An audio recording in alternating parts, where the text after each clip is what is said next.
sou Fernando Gomes Pinto, neurocirurgião, diretor de comunicação da Sociedade Brasileira de Neurocirurgia.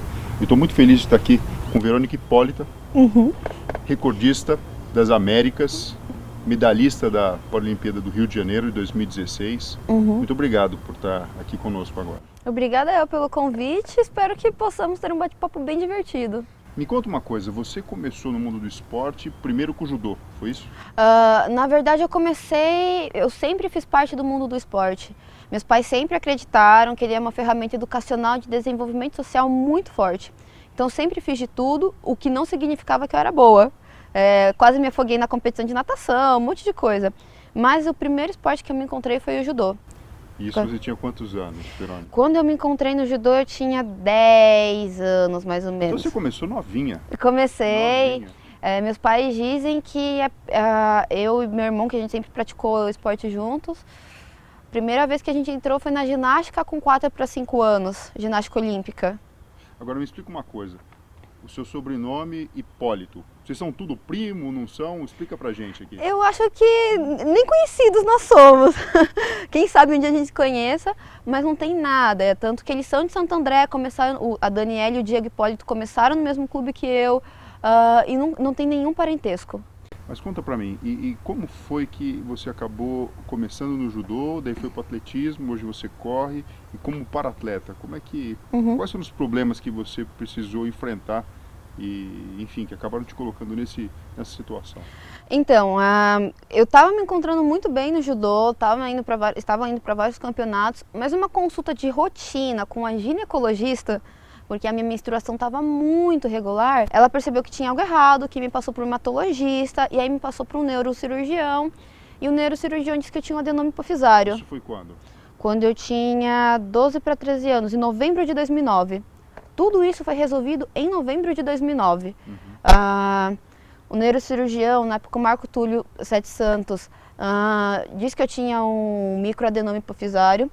Eu precisava operar aquele adenoma para retirar e eu retirei no mesmo mês que eu descobri que tinha o tumor. Então foi uma coisa muito rápida, de 15 dias no máximo. Tinha perda visual naquela ocasião ou ainda não? Eu estava tendo, mas eu não percebia, porque era pouquíssimo. Também saía um pouco de leite do meu peito, minha prolactina estava muito alta. Mas energia lá embaixo. Energia lá embaixo, só que eu achava que era só vontade de dormir. Meus pais achavam que era só vontade de dormir. Os médicos não viam nada errado. Eu nunca tinha tido nada. Então foi num susto, basicamente, que a gente descobriu esse tumor. Operei e depois da operação, o médico disse que eu não poderia mais tomar impacto do quadril para cima. Só que meu pai começou a fazer parte de um grupo de corrida, estava muito sedentário, começou a fazer parte, ia ter um festival de atletismo e ele me levou. Num domingo, 8 horas da manhã, claro que eu não queria ir. Era criança, não queria ir. Mas ele me levou e quando eu corri, eu gostei. Não tem justificativa, não sei explicar, eu simplesmente gostei. E quis começar a ir para o atletismo. Nenhum treinador quis me treinar naquela época porque eu tinha tido uma cirurgia. Achavam que eu ia ter algo de novo, não queriam se responsabilizar, mas aí um dos treinadores deixou eu ficar na vivência.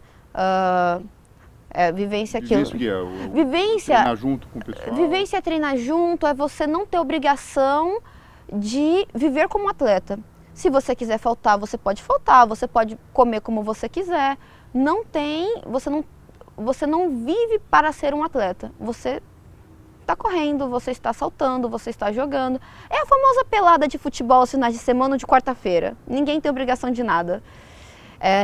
E aí eu resolvi que queria entrar no alto rendimento, isso no final de 2010, e o meu treinador disse que me deixaria entrar em meados de 2011.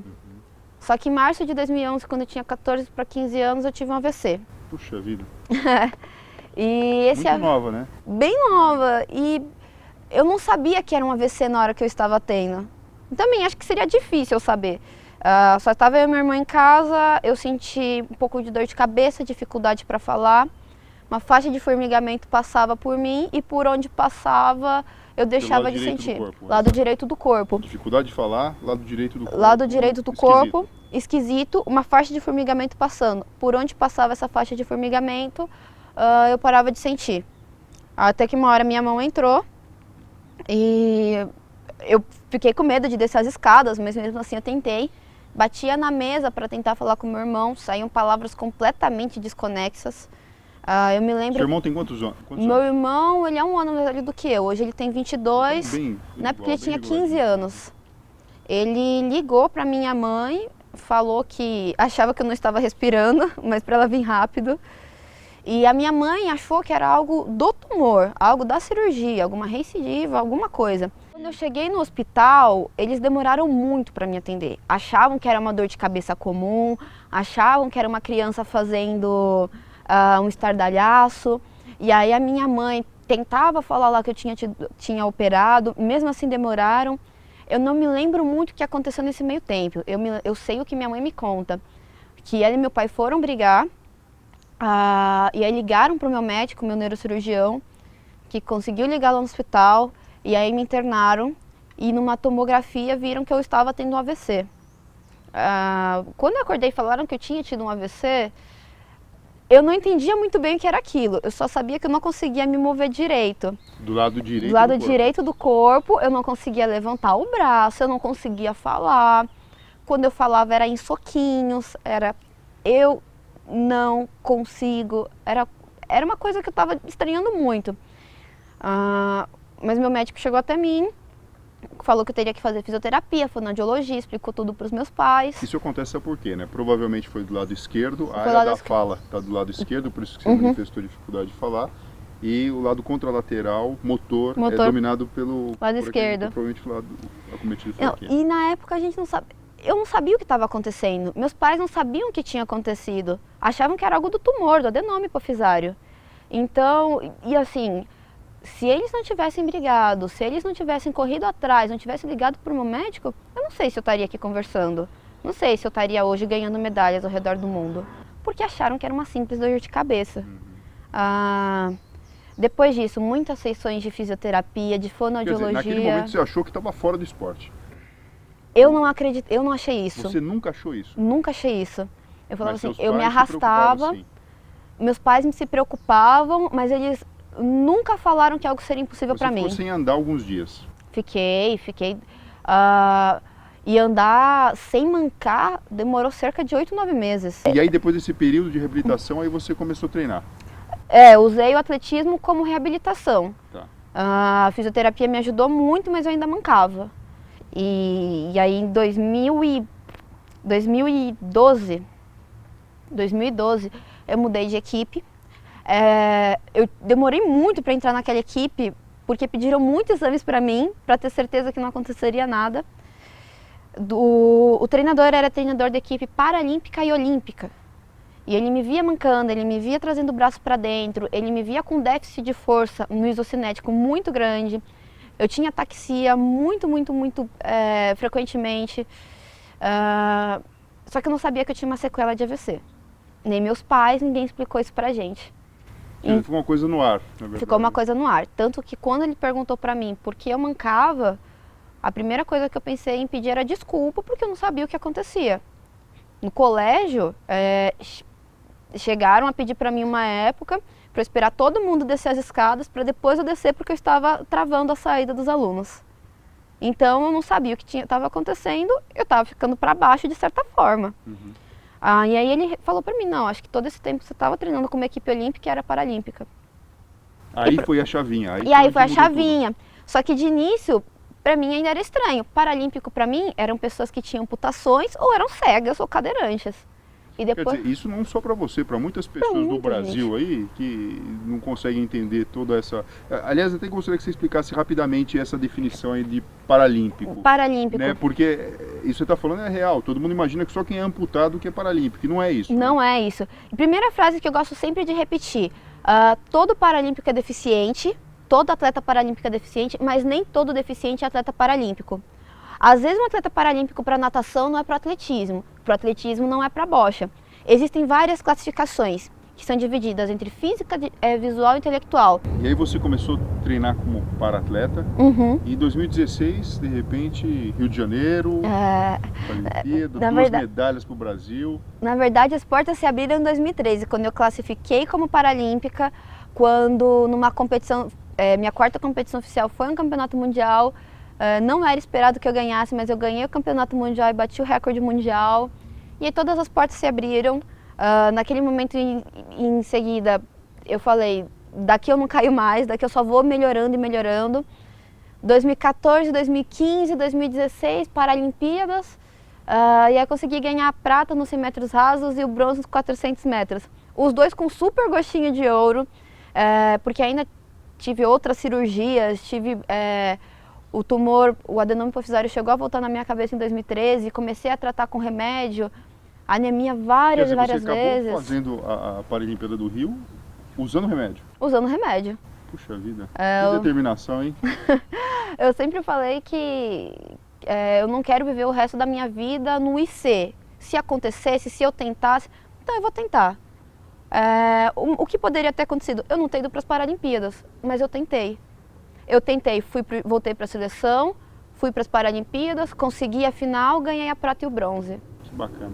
E esse ano você acabou sendo operada de novo no começo do ano, não foi isso? Mas teve Portugal agora. Sim, no início... Como é que é isso aí? No início do ano eu tive que operar novamente, tive uma recidiva do adenoma hipofisário e tive que operar. Foi dia 23 de janeiro, foi bem difícil voltar porque a gente perdeu muito tempo de treino. Mas mesmo assim eu consegui ir melhorando. Sempre falei, se for para tentar, que dê o seu melhor. Eu quero te perguntar mais 3 coisas, tá? Eu quero ir junto com você para a pista e eu quero que você me dê umas dicas para correr. Com certeza. Tá, bom, vamos lá. Primeiro, por que o apelido de magrela e tem a ver com massa muscular? Como é que tem a ver com massa muscular. Eu consegui agora chegar nos 50 quilos porque antes disso eu não passava dos 47 quilos. Então sempre estava abaixo do peso, sempre fui muito magrelinha. Um dia eu fui fazer um exercício com paraquedas, bateu um ventinho e fui para trás ao invés de conseguir correr para frente. E a galera começou a gritar, vai magrela, vai magrela. Chegou na competição, vai magrela, vai magrela. Chegou nos Jogos do Rio, vai magrela, todo mundo pegou, vai magrela. É magrela. É magrela Verônica agora. Magrela. Quem é Verônica? A magrela. A magrela. Outra coisa, Verônica, eu gostaria que você desse dicas para o pessoal que está começando a treinar como para-atleta, quem é iniciante mesmo. O que você gostaria de dizer para essas pessoas? Uma coisa que eu e todos aqui gostamos muito de falar.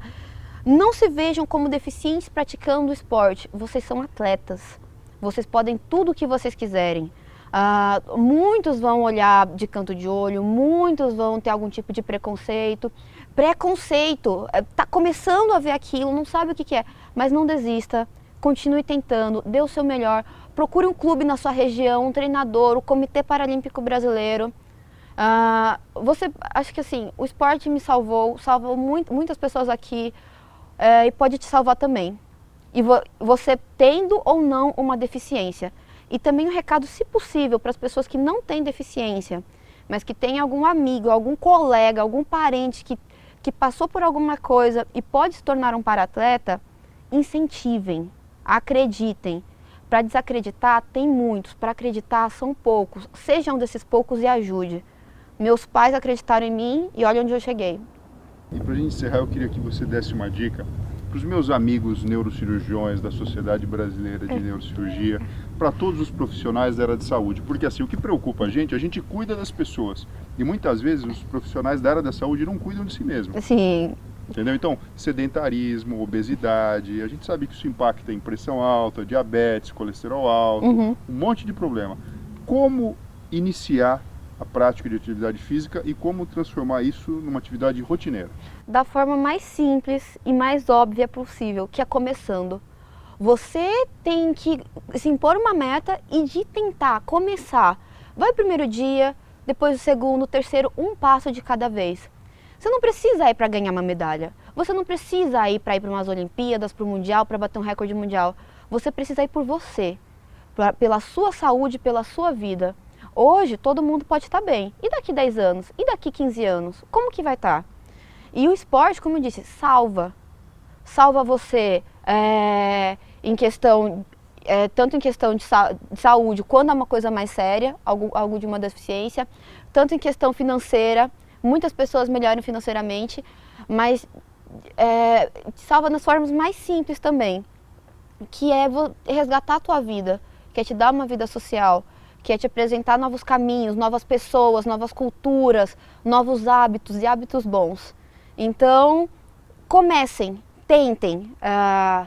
É o primeiro passo e vocês que têm que dar. Então, tênis no pé. Tênis no pé. 3 vezes por semana. Pelo menos 30 minutos, 1 hora que seja. Chama um amiguinho, se impõe uma meta e coloca, hoje eu consegui. Verônica, muito obrigado. Agora Obrigada. a gente segue para a pista, onde a gente vai ter algumas dicas de corrida com ela. Espero não perder.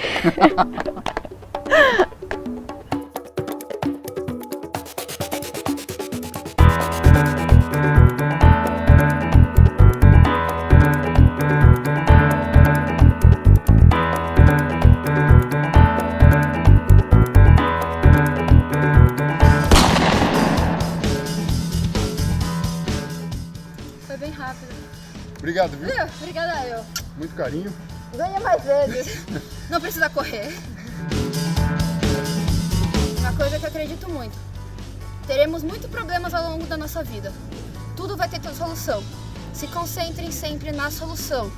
Não façam o problema ser maior do que ele é. Valeu? E venha correr comigo também. Valeu, pessoal. Muito obrigado.